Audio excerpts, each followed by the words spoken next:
Hey everybody, this is Drew, Wireless Nerd, and today I want to talk about a solution that we're putting together for one of our customers. We do a lot of RV outdoor Wi-Fi. We do a lot of outdoor Wi-Fi in general. So whether it's a construction site or an RV park, hospitality, outside at a resort, we get involved in a lot of projects that require outdoor Wi-Fi coverage. And some of the problems that we run into specifically are power issues. It's not just about having power, it's about the quality of that power. So we find ourselves dealing with GFIs that are tripped all the time, wiring that shuts down out of nowhere, cabling that you don't really want to plug anything into, or brownouts. You know, when someone comes and parks a large RV in some of these parks, what happens is they plug it in and it kind of drains the power from the pole that the same Wi-Fi equipment is connected to. So what we've always been looking for is a battery or a battery backup, a UPS, an uninterruptible power supply, that gives us the ability to keep our Wi-Fi equipment online, whether it's through that brownout or even if there's a short power outage. And nothing's ever really been too cost effective. But over the holiday break, we saw that some of these APC UPSs, this is the 425 model, it's the Backups 425. We saw that this thing had a dip in price, so it dropped down to about 30 bucks, and we were able to pick some up on Amazon. My phone that's recording this is actually sitting on top of a tower of 13 of these batteries.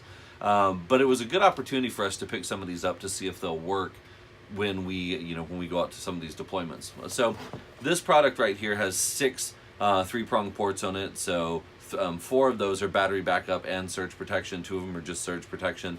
We're only going to be plugging in 1, maybe 2 devices into this.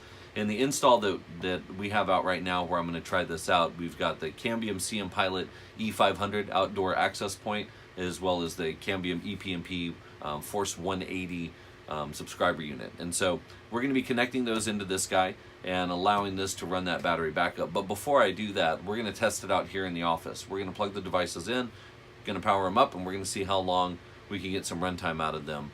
I know that it's going to be a little bit different. We're not going to have too many client connections on that AP. We're going to try and associate a couple of different clients to it just to mimic some, user interaction. But overall, it should give us a pretty good feel for what this can do out in the field. Once we get that done, we'll post the results online.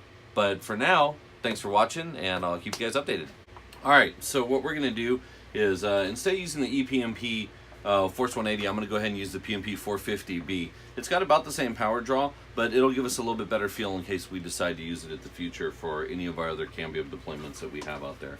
We're going to connect just their standard injector here. Now their injectors are a little bit different. These are 30 volt half amp injectors, and so there's a little bit different power draw on the Cambium equipment than there is on some of the other stuff, but that's okay. We want to test it out, so I'm going to go ahead and plug this guy in there. I've got, let me see here, power sync lights ready to go. Put that off to the side. And the other one I'm using, again, it's the same Cambium injector here. This guy is, let's see what we got here. This is 56 volt DC, and this one's running out to our EPMP, or I'm sorry, our CN Pilot 500. So we're going to go ahead and plug that guy in. And we'll give him a few seconds here to go through the boot process. You can see that it's booting up.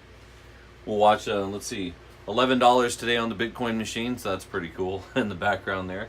But let's see what we got. As soon as this thing comes online, it should be running. But I think we can go ahead and we should be safe to unplug the power. There shouldn't be that much of a power change between what it's doing right now and what's going to be doing over time.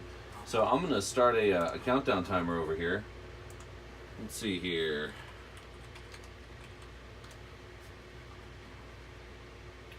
And I'm going to set this to, well, let's not do that. Let's go ahead and set a stopwatch. And as soon as I unplug it, I'm going to hit the start button. So give me just a second here.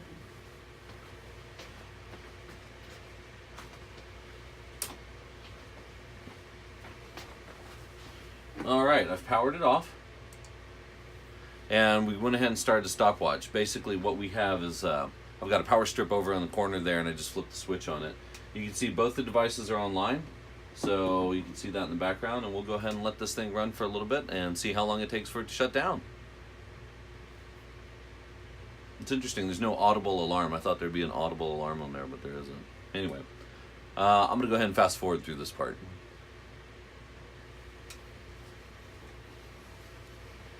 Alright, so it's been about 30 minutes and the battery went dead. I was expecting it to last a little bit longer.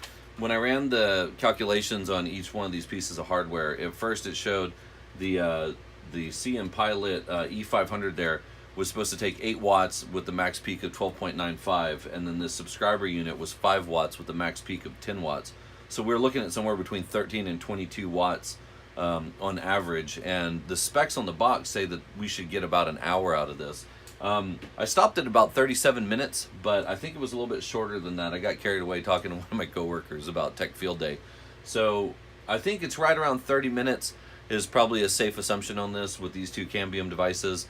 We should know more a little bit later, but that gives you a good idea of how long this $30 device will hold over 2 of these units. So if you look at it in terms of price per minute, it's about $1 a minute that you're paying for to keep these things online afterwards. So that should allow us to go through any brownout. That should allow us to stay online even during a short power outage, and it should keep the equipment up and running. So the only time will tell after a couple weeks when we get this out there. This should really help us out in some of our outdoor Wi-Fi installation. So thanks for watching, and stay tuned.